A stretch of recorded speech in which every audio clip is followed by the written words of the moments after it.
Good morning, good evening, and good afternoon, wherever you are in the world, and welcome to the Infinite Way, where spirituality meets humanity. And I am excited to introduce to you our guest today, who is Linda Marsanico, spiritual coach, author, healer. Linda guides others towards a joy filled life through love, compassion, meditation, and stillness. She combines mind, body, and spirit in her work, drawing on practices like Reiki, Vortex, and integrated energy. In her inspiring book, The A Train to Sedona, she shares her personal journey of growth, humor, and insight, offering practical strategies for living with greater compassion and purpose. Linda also hosts her weekly radio show, The A Train to Sedona, on Talk Radio New York City, where she explores how spirituality can be woven into everyday life. We're excited to welcome her today to the Infinite Way podcast. So, welcome. Thank you so much, Anolia. I'm so happy to be with you today. I'm so excited to have you here. And we were having this wonderful connective conversation right before we came on air. So, I'd like to just kind of continue it. We were talking about the fact that we have just passed through the Lion's Gate and the Lion's Gate energy of this past month. We're in August. And how that energy has been so impactful in so many different ways. And I just wanted to open that kind of up to you of like, what have you been experiencing these past couple of weeks? I've experienced the need to ground myself. I've been doing a lot more praying, a lot more meditation, a lot more mantra, and I'm using the violet flame, the violet light a lot, and using it as a mantra. I've memorized something, it's very beautiful. I don't want to be blown away by the energy, so I think the groundedness. uh, Well, do share your mantra. We'd love to hear it if you don't mind. So it's, I am my I am presence, and I invoke the full power of the violet flame to transmute core, cause, record, memory, and effect Mm, in the thoughts, feelings, actions, and words of humanity in any dimension and any time frame that is less than the perfection and abundance of God. how beautiful. So I'm working on myself as well as humanity. And if I have a negative thought, and there have been those thoughts, I bring it in and I feel like it wipes it away. Because Hmm. violet flame is very powerful. It just crisps things. And this is really important because during Lionsgate, it brings up all of the work that you have not dealt with, that you have been like putting aside, going, I'll get there, or I know I have to do my work, whatever that means. But that baggage that we're carrying, that, Mhm. oh, how would you say it? The load that you won't let go of, and you need to, Well, and I can, you need to. yes, I have had certain realizations that I'm really working on self-love right now. Hmm. A whole lot of self-love. I'm at a different perspective, and I realize I've been trying to do too much, take on another project when I have the show, my clients. And a friend said to me, Linda, do you have enough time? And I realized as I was working on this project, I couldn't get creative thoughts. Nothing was clicking. And I realized that's not very kind. I'm not showing self-love. This is Right. enough. I don't have to constantly push myself. You talked about grace and ease before we got on. This is Hmm. Kuan Yin's favorite phrase. Go through life with grace and ease, dance, create your energy through laughter and joy and fun. So I've slowed down and I Hmm. have enough to keep me busy. I'm reading. Later, I'm going to the movies to see a silly film. Uh-huh. And I'm socializing more. It's beautiful. It's beautiful. And I was going to bring up the fact that, people's things are bubbling up. And me being a medicine woman shaman, I've been working a lot with a great deal of helping people to release and helping people to clear some of those things. And in understanding that that's coming up, I guess I just want to share to the audience, let it go. if it's coming up for you, allow it to just fall away. Yeah. It's okay. Some people have been talking about being tired and exhausted. Well, then slow down. Yes. Some We people have been having emotional outbursts, then stop holding it back and let it go and let it out. Mhm. Whatever that inclination is that would have you do the release that you need to do, allow it to flow and allow it to happen, you know? And if you're not feeling it, but you kind of know that things are happening around you, hold space for someone who needs it, you know? That's okay. The way to grow, the way that we need to work is there in front of us. Yes. And so being spiritual warriors or spiritual goddesses, gods, it takes courage to dig in, to reach in. I don't mean dig in, I mean to ask the questions, to go to the core of love within us. It takes dealing with things that are not so pleasant so that we can let that go. We have to acknowledge them first. Yes, That's and you the talked thing. about self-love, and it's so funny because a dear friend of mine, we have this, group where we're always talking about the etymology of words. And one of the words that she brought up was selfish. And Mhm. selfish means self, to take care of self, and the selfish portion of how that is actually self-care. And we've Yes. actually made selfish a dirty word with the intention behind it. Oh, you're selfish. Well, it's only all about you. But in the basis of where the word comes from, the etymology of it, and why it's in place was to actually be about self-care, to be selfish, to be self-love, to take care of oneself. And so, I love the fact that she said, well, does this mean that we should, does this mean that it's negative? And it's like, it's the intention behind it. It's the intention that we have behind any of our words, right? The power of words. Mhm. So to be selfish, to be self-care, to take care of self in that regard of just honoring oneself is Mhm. not a negative thing. It's I not think selfish. it's very positive, especially for us women. Many of us are raised to take care of others. And Yes. I see it as a spiritual truism to say, compassion for self first. And that may mean setting boundaries, saying no, being assertive. And I think assertion and compassion go hand in hand because Yes. in order for me to know myself, I need to know what I need. And some years ago, and this is in the book, I developed some questions. So I have to decide upon something. Do I wish to? Do I want to? Can I emotionally and financially afford to? And when I hold that yes or no in my heart, does it have integrity for me? And is it consistent with the person I wish to become?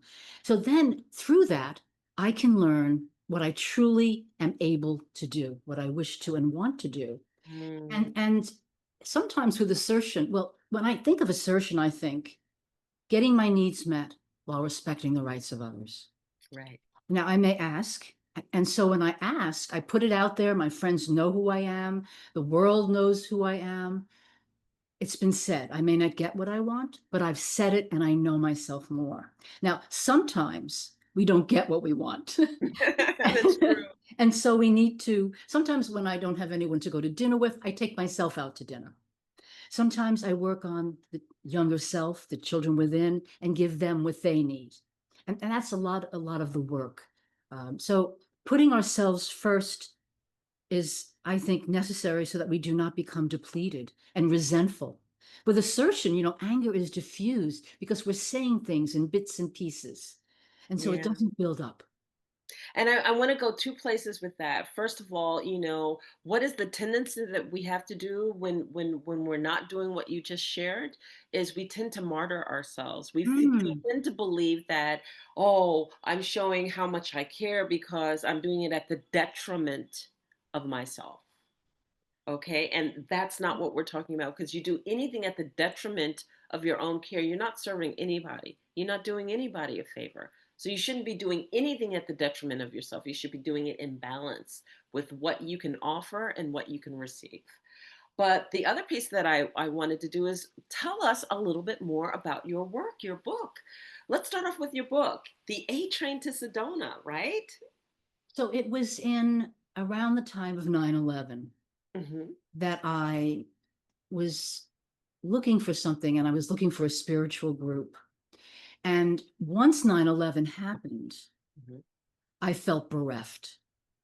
And I wanted to be, so I joined a local major food co-op, which had 16,000 members, in order to be with other people, collaborative, and for a purpose. And that helped a lot. And then I joined the group. It was just about the week after I had done some research, and it was with a clairvoyant healer. And I went to weekly meditations. I saw her for healings for a period of about 7 to 8 years. But in the beginning of it, I was listening to people talk about things I had no clue about. I was going for the healings, I was growing, I would go to retreats, and that's when I learned about Sedona. Everybody knew about Sedona. This is the first time I heard about it. Uh, So I thought, look at this experience that I'm having. It's so wonderful. I want to share the experience. I'm going to write a book. So I started writing the book. I was going to Sedona. I owned a home, which I owned for 13 years. And I wrote in the beautiful energy. I would come home and here to New York and continue to write. And I submitted some of the work to my first editor. She said, you have to have a website and you have to blog. No way, no way do I want to do that. It's too much. So I submitted the book. No one was interested in the book. So, oh, gotta get a website to start some blogging. I have over 200 essays on the blog at this point. So before I decided about the blog, it took me about 6 months to decide what perspective I would have. It's going to be spiritual, but how? And I thought it's got to be about love and compassion. Because when we're loving and compassionate, we're spiritual, whether we know it or not. It takes a lot of work to get there. You, yes. you know, the Beatles have a song, All You Need Is Love. All you Yes. need is love. And so in the song, you have all these complex messages and music. It's swaying all over the place. We have musicians that we all know they're playing. And what I interpret that to be is that the title, All You Need Is Love, is very simple. But what comes into it, the music behind it, it's very intricate. And so the journey is the journey that I wanted to present in the book, my Mm. failures. And I wanted to read my favorite story from the book, if I might. Yes. Go ahead. Please do. So I lived in a condo with 3 floors. Above me was a family with a new baby. One day I found their stroller parked by my door.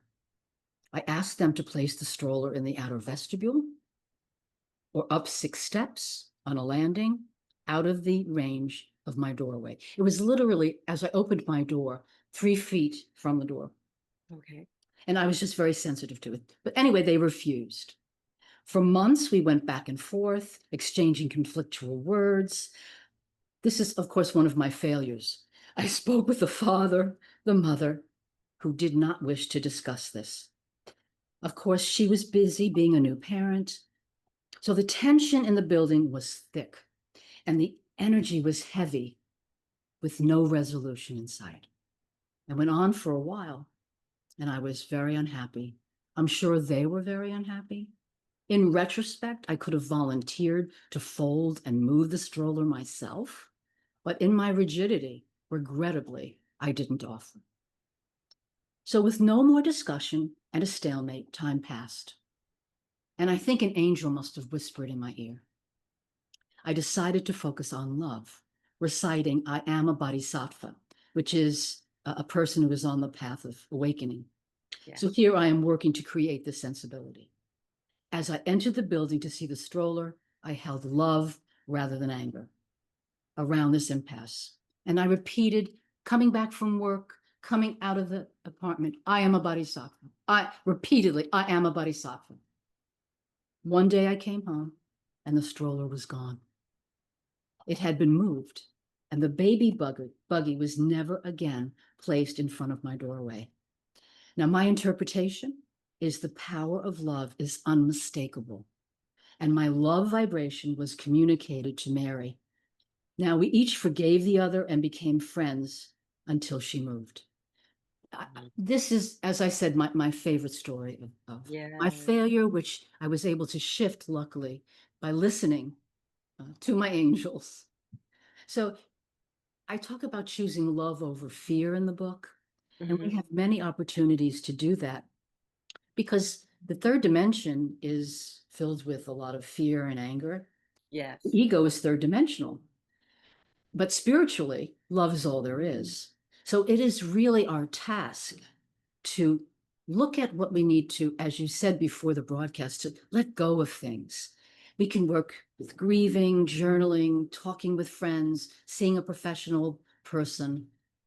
And so we can decide because compassion is an everyday experience and we have encounters with people all the time.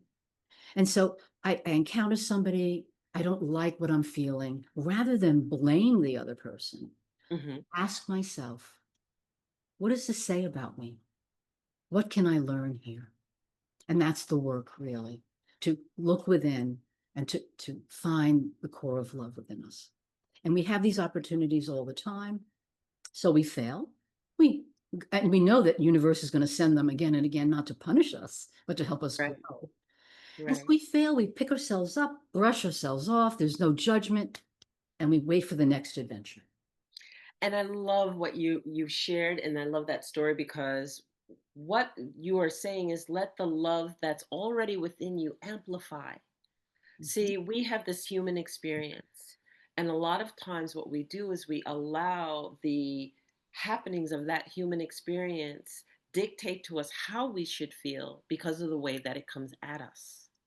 Okay. And so when hatred is projected onto you and you want to what respond in kind, you know, but what you're sharing is that when you respond with love and you respond in kind with love, one vibration does not meet the other. One has to rise to the other, right? So when that negativity has to rise to the other and you both meet at a place that is a higher level by which where you started out or the sentiment of the disagreement, I mean, how can you go wrong? Because then you're transcending the anger in it, the We trust. negativity in it, and you're Yes. just coming to a place where you know um for highest grade of good of all, we resolve this. And Yes. really, what problem hasn't been resolved that way? Mm, True. I mean, I had to get out of my anger of that baby buggy blocking my view. And once I could do that after time of praying and wondering and feeling that negative energy mhm, in the building, I thank goodness for my angels to come in and I was ready so that I learned, that's quite a number of years ago. I learned to really work on the anger and to look beyond it. mhm. That not everything can be as I would want it to be, and people have their own perspectives. It's not Right, only my perspective. right. And imagine if we all did that, what kind of world would we actually live in then? Yeah. I have, I'm an optimist, Anolia, and I think we're going to be moving in that direction. I'm an optimist also, and I just know that what I feel like we're doing right now is we're going through mid transition. I equate it because I'm a mathematician, right? I equate it to a fractal. When a Ah, fractal breaks off, right? What you have is the disharmony before it harmonizes to something recognizable that you mm, know is in flow with the rest and replicates the beauty of the rest of its origin, right? So I just feel like we're actually in that reharmonization of what the world can be. mm, And when you're going through it, you feel all of the intensity of the break. yeah, You feel the intensity of the I'm not where I'm supposed to be yet. It's disharmony. It's disharmony. But we get there and we yeah. flow into it. And before we know it, we're organized and we're right back in. We're right back in that beautiful replication of beauty and love that we started from. So that's my take on it. You Yeah, know? there are lots of groups throughout the world working on harmonizing the planet Yeah. and the connectedness of all. One of the intentions, the tips in my book is faith and the knowledge that we are all connected. Hmm. And it's really quite a beautiful thing to feel connected and not alone. And as I pray and as I meditate with a group that I am with, uh, knowing that the energy is going out there, Yeah. feeling, we're all feeling it. And it's, I think, happening from a grassroots level. Yeah. It's coming up from the So grass. so overall, is your book just a collection of works and stories, or just tell us a little bit more overall the flow of your book? I talk about lots of different things in the book. It's kind of complicated. I don't Okay. um, so in one, so I have reflections at the end of every chapter. So Okay. I have in chapter 3, clearing the tracks. Become aware of the cultural beliefs that no longer serve you and dissolve them in the light. So Beautiful. I write that shining the light on my life brings me to my childhood where I was angry with my parents. And so I had to work through the anger that I felt. And this took years, really, of counseling and not wanting to be angry and realizing. So in letting go and forgiving and seeing my parents, and of course, this is all karmic. I chose all of this, right? Yes. Seeing them as beautiful spirits who've allowed me to grow in this way. So I know a bit of being ignored. I know a bit of being jealous. I know many of the feelings that are out there in the third dimension. And I've Mm, had to work them through. And so it gives me a lot of understanding of what people experience. okay. Okay. Um, I have, let's see. Will you share with us your stories? Share with us your story of how you achieved your spiritual path. What has it always been? Were you raised in a home that was spiritual already, so therefore it was No. a natural extension? Or, some of us had to find our way, to that which we practice and that which brings out the best of who we are now. And so share with us a little bit about your story. So I grew up in a very loving home. Hmm. I am the oldest of four. I saw my father and mother. Uh, my father cooked. He was a very loving husband. And he had come back from Iwo Jima. And my mother said he was never the same. Okay. My brother and I, now my brother is not very metaphysical.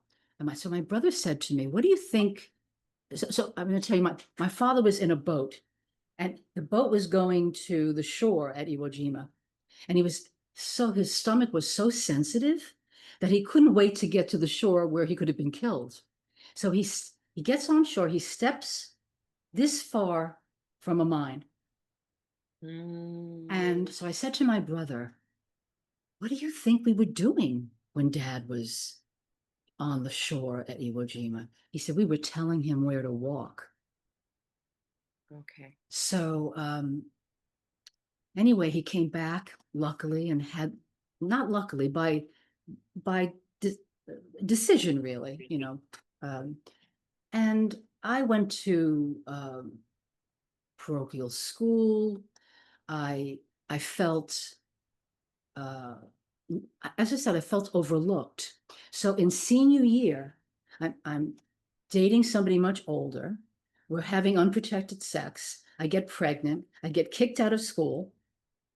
I came home to a family that was embarrassed and ashamed beyond belief at a Mhm. time when this was a scandal.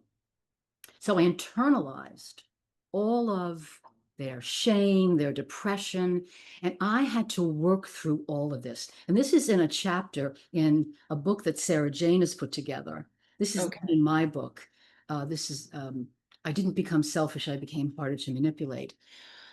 I I had all these feelings I had to work through, which was quite something. And it took years to do it. But Okay. after doing it, I counted my blessings that I could have such an understanding with my clients, having experienced um, despair and loneliness and all of these very deep feelings. And I worked in the present moment. I do work in the present moment. I do many things. I let go. I know what my thoughts are.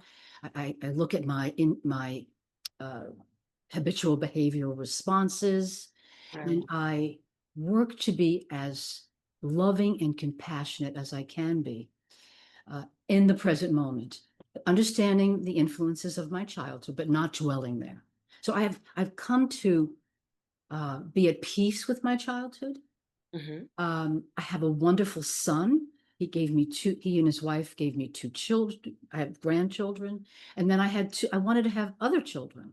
So I went to school. I became a psychologist. And I consider this a blessing that I can uh, be as compassionate as I am uh, Right. with others. Um, so choosing love over fear and anger is a big thing for me. Hmm. It's something that and choosing to be compassionate as an everyday experience. Um, so what else about my childhood? Um,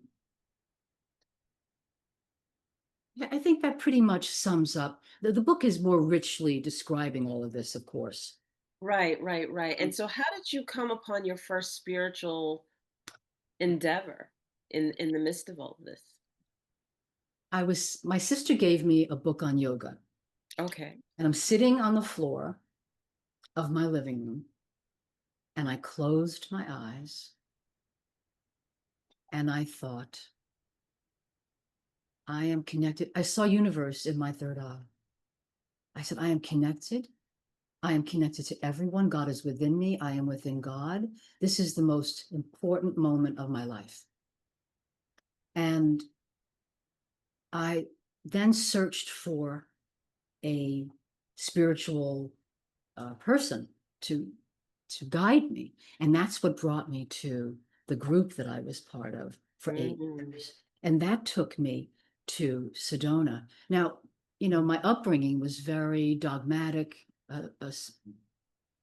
and um, I I was thirsty for something beyond that. I wanted something. I was ready. I think we know these things when we're little, Hmm. when we're half asleep, and it takes something. And then plus, prior to that, there had been a very gifted clairvoyant whom I met, and he said to me, "Your your father is not well." I said, he's making choices. I said, it's his brother is making. I thought there was no God at that point. I looked around the world and I said, if the world looks like this, there can't be a God. Hmm. And so he brought me back to faith. Okay. He said, it's your uncle. He's deciding what to do. And through his clairvoyance, I became faithful again.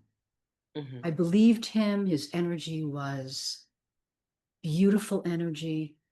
And so that he started me on the path to knowing I wanted to be closer to God Okay. in a way that meant something to me. Okay. Okay, that's beautiful. So you mentioned in your introduction that you have Vortex. That was of interest, and I know Reiki. So Hmm. why don't you talk about some of your practitioner services that you share and that you are a part of? So many people know about Reiki. It's universal energy. It's a Yeah. beautiful, gentle energy that comes in. I use Dr. Ursi from Japan, his protocol, and I use it with clients. I use the Vortex, which is from Merlin, Hmm. and it's 49 different rays. And it really goes to where you want it, where it is needed in the body. Okay. And I use the integrated energy of the angels, which has a purpose of understanding where threat comes in over here, fear Okay. comes in at the base of the spine. And at times when I'm working with clients, I can see them touching themselves in a way that gives me a clue to some unconscious sentiment. Okay. And so I bring it up. It gives me, were you feeling something threatening? It's here. If it's on the left side near the kidneys, it's powerlessness. If it's on the right side near the kidneys, it's anger. And Mm, so it's really very, very helpful. Brings the unconscious right to the room. And okay. so I will ask them, sometimes they'll lie down, we'll turn off the screen and they'll lie down and I'll send the energy. I invoke the Reiki, the Mhm. vortex, and the integrated energy and let it flow. And it's lovely. They feel relaxed and um, it's of great benefit, I think. Beautiful. And so we'll definitely make sure that everyone gets your information at the end of the podcast so that they can reach out to you and engage you in this beautiful work. So as the practitioner that you are also an orator. Okay. You are also that person that engages in speaking, you're podcasting. I mean, that's a Yes. talent, that's a gift that Thank you. everybody does not enjoy doing it. Everybody's not an orator. Everybody does not enjoy, interviewing. Those are skills that are not only just attained, but you definitely have to master them to really engage an audience the right way, and you do it beautifully. I've been on your podcast, The A Train to Sedona, of which I was very, very grateful. Much gratitude to you for inviting me. And tell us about how you graduated into the oration aspects of what you do. So I was told, I've seen a number of clairvoyants. I Okay. was told that when I was born with something around, some energy around my throat. Okay. So I'm the oldest of four. Mm-hmm. I'm quiet, and I became the observer. Then I become a clinician. And what does a clinician do? She listens. So I started to get itchy, which was another reason for me to write the book. I Okay. wanted my voice to be heard. And the clairvoyant had said, as you do the work, even with the clients as a psychologist, you are getting your voice heard. But I wanted it to be heard in a more direct way. Mm-hmm. So I wrote the book. Eventually, it became published.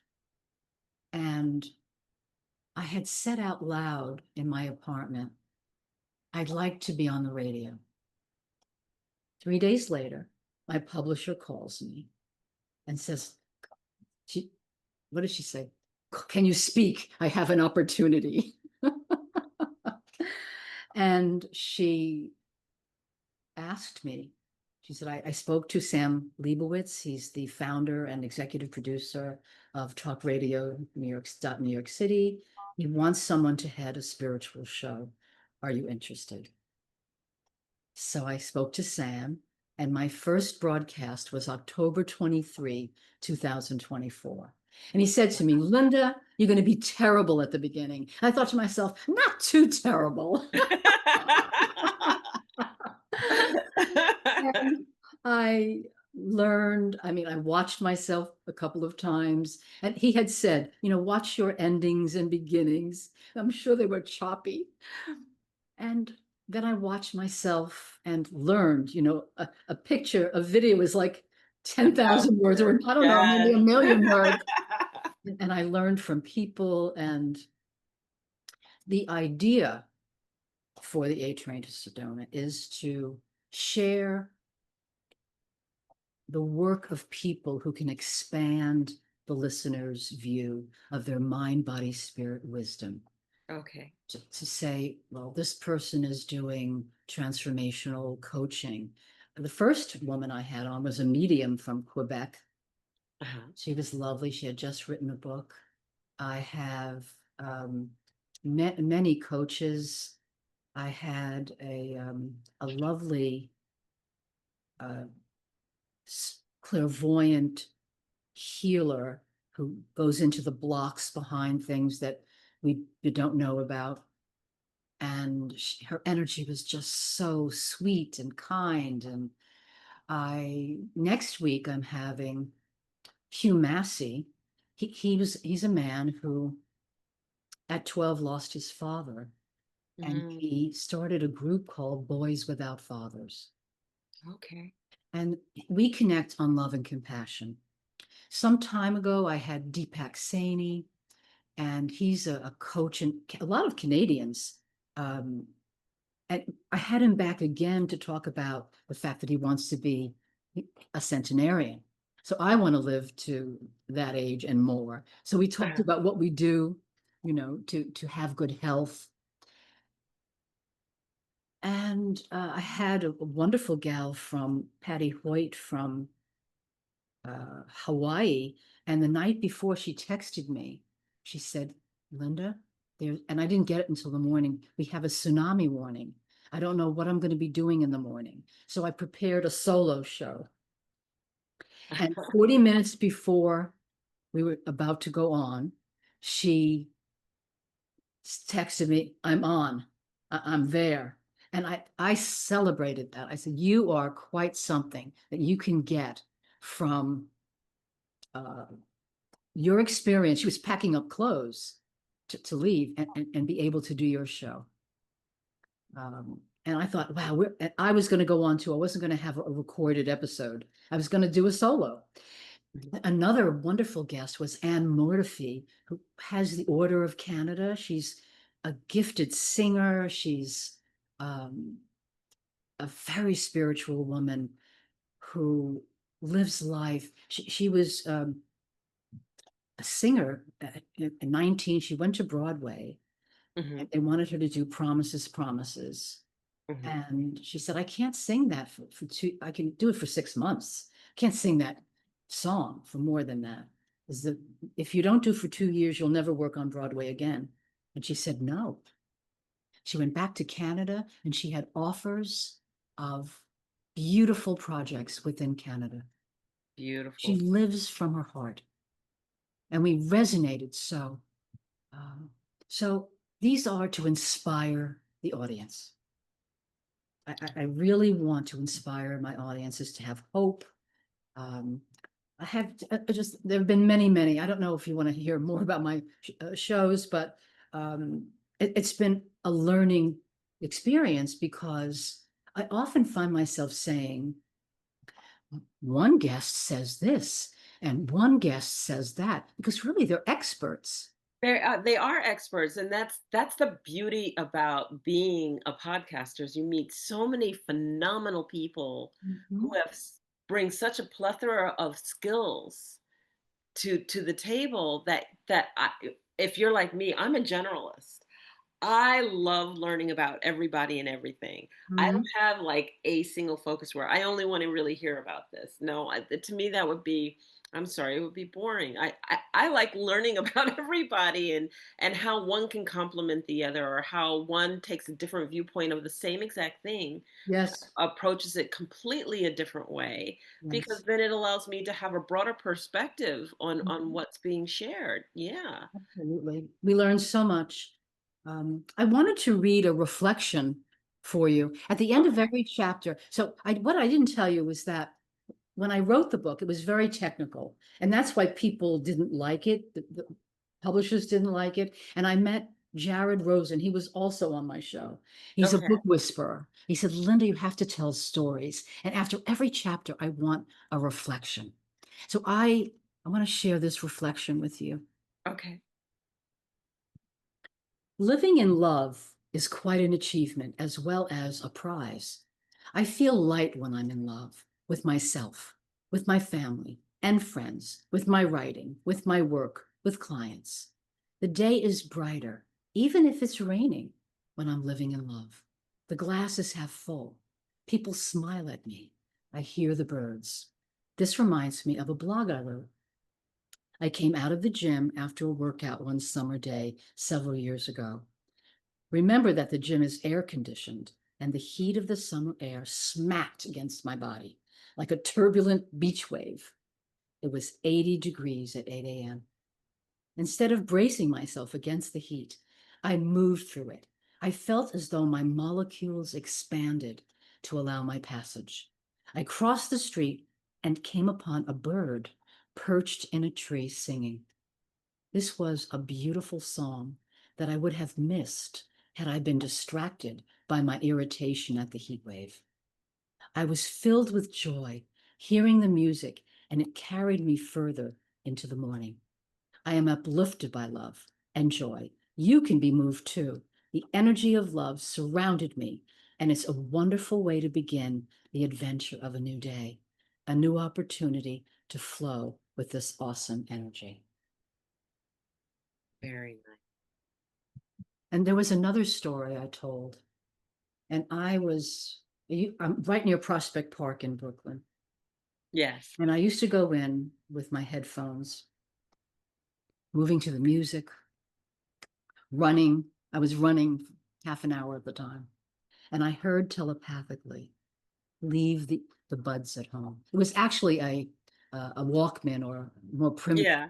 leave the music at home because universe wanted me to be in the moment, seeing the beauty of nature, hearing the birds, seeing the squirrels. Have you ever seen them? They're like poetry in motion. Skate, Yes, I have. And smell, they have personalities and everything. they're different colors. Exactly. And so I do that now. And on Sunday mornings, I walk with a group and we talk, and I'm in the beauty of the park. And so, really, what you're sharing with me that I'm extrapolating from all of this is the very many dimensions of love by which you're able to see, participate in, hear the stories from, and embody. Yes. Love is all around us. And as you mentioned before, we need to pull it up. It's there. We are the light of God, Hmm. and we need to remember that. It's one of my mantras. I am loved, I am calm, and I am the light of God. And we are all the same and so uniquely different. We talk about where spirituality and humanity meet. We just need to reach in, reach up. I used to think, and I really don't know, that Creator speaks to me from here, but perhaps uh, I'm spoken to from every electron in my body. Yes. Not just from the crown chakra. Not just from the crown chakra. You I know? actually feel like we walk around in God's light. Yeah. So if I were to walk around and the light just shined and beamed on me, everywhere I walked, it just followed me. That's how I like to think about it, It's you a know? beautiful way to think of it. Yeah, It's love. because, you know, when we're at our best, we not only just are walking in the light, we amplify it. To Yeah. me, it's like we amplify that which we are, and we are one. Hmm.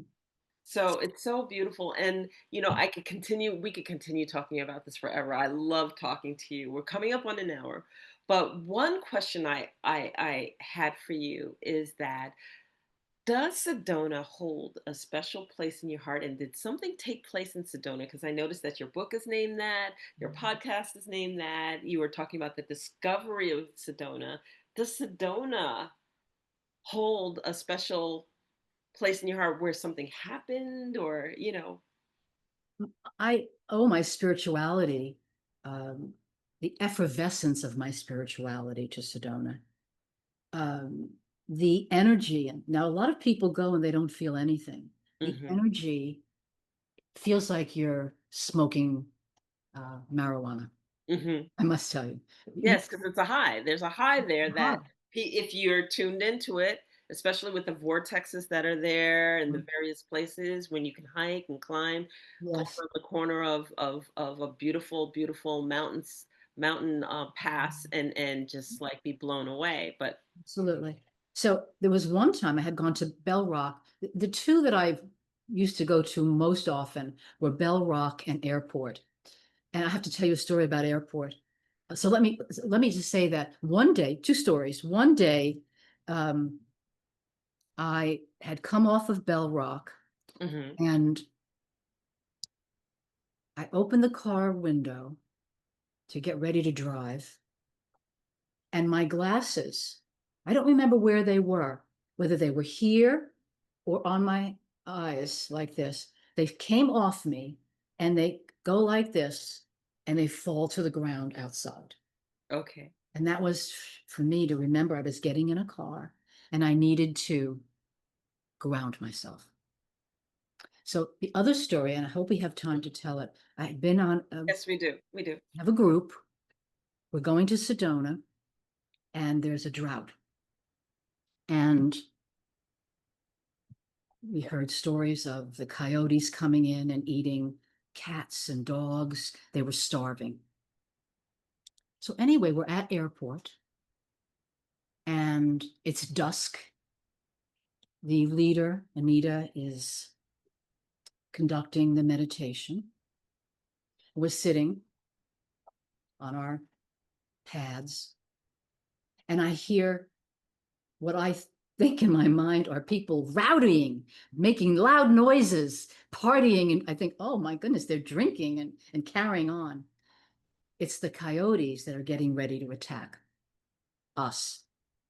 So all of a sudden, I hear her say, let's go now. We grab our things, we get to the car, and the next day, a Native American said to Anita, who knew nothing of our physically being there, he said, you were almost dinner last night. So it's a wild place. It has a deep place in my heart. I let go of so much through my meditating and writing, journaling, Yeah. We walked, we talked, we ate good food in that energy of Sedona. It was my birthing. I mean, I in the on the floor of my living room was the first awakening, but it seemed to just flower in Sedona. It will always have a special place in my heart. It's it was voted the most beautiful place in the world some years ago. It's the red rocks are, but it's the energy too that it. Yeah. I mean, I wrote the book and I was typing on my other laptop, and somebody said, "I feel that energy," you know. And so I really wrote the book to share my story, to have my voice be heard, and to share my journey. Because there are very intricate things that I share in here, little tips and strategies, so that other people's journey will be more direct and powerful. And that's why I wrote it. My heart is in the book.